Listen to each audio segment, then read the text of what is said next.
And now news from Afghanistan, where a 6.0 magnitude earthquake struck eastern region of Afghanistan. Over 800 people have died and over 2,500 are injured. Rescue efforts are ongoing as emergency crews and volunteers are there. Rescue operations are underway and teams are pulling out survivors from beneath debris left by the quake.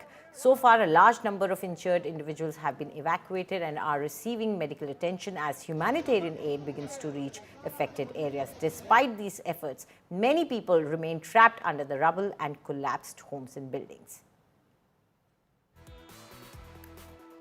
Rescue operations are in full swing as emergency teams continue to evacuate the people. Dozens of injured individuals were also airlifted by the helicopters to the nearest medical facilities. Taliban-led government issued an urgent plea for international assistance, calling on global humanitarian organizations to deliver medical aid.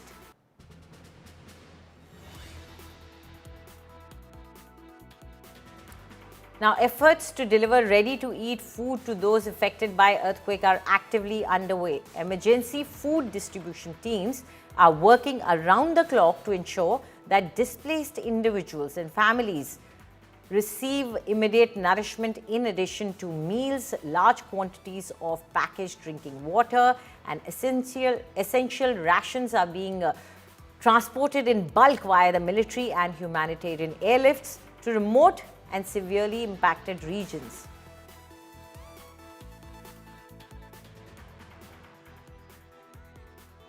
In the wake of the devastating earthquake, residents rushed towards helicopters as the earthquake left thousands stranded. Rescuers constantly searched for the injured and are transporting them to medical facilities via land and air transport so that they can be looked after properly.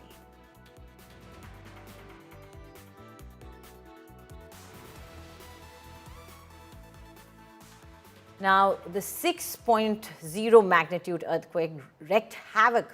It completely wreaked havoc in Afghanistan's eastern region, turning buildings into dust in absolutely no time. The areas affected in this earthquake remain abandoned and torn apart. There is no sight of human population as people have been evacuated. Now, the administration is facing huge difficulties in reaching regions which are cut off, which are remote. People are being transported using helicopters. They're being airlifted. Also, food and other supplies are being sent to places where people are stuck. There are teams which are currently helping in rescuing people that may be buried under the rubble. Also, those who are injured are being airlifted using the helicopters. For more on this, I'm joined by India Today's Shivani Sharma. Shivani, tell us what's happening in Kabul. How is it coping with all the rescue operations it has to undertake right now? Anjali, it's over 14 hours since this earthquake struck Kabul in the midnight, and it's more than the rescue figure. The rescue is still going on, and the figure of the people who've lost their lives is over 800, and 2,800 people are injured in this earthquake.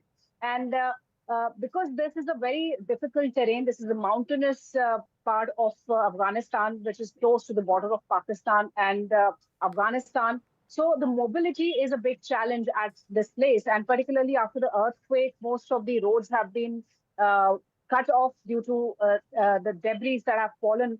And this is a place which is where a number of villages have been affected. They have been impacted by this earthquake. More than 800 people have lost their lives. Afghanistan's Taliban government has not only appealed for help from all the nations, but the United Nations has already relocated and started the rescue operations out there. And in fact, India has also diverted the humanitarian aid for Afghanistan at this hour of need, because we've seen that earlier also in 2022 and 2023, when the earthquakes had hit Afghanistan, India had provided all the help that is required right now. So the rescue operations are going on. There are challenges of mobility because of the terrain. The air assets, which are not able to reach the location right now. So there are arrangements that are being made, Anjali, to make these people to get those medical equipment on ground so that they can get some help where they are. right now, and most of the people who are injured are getting all the medical help right now. Absolutely. Thank you, Shivani. And also, offers of global help are pouring in for Kabul right now after this massive tragedy.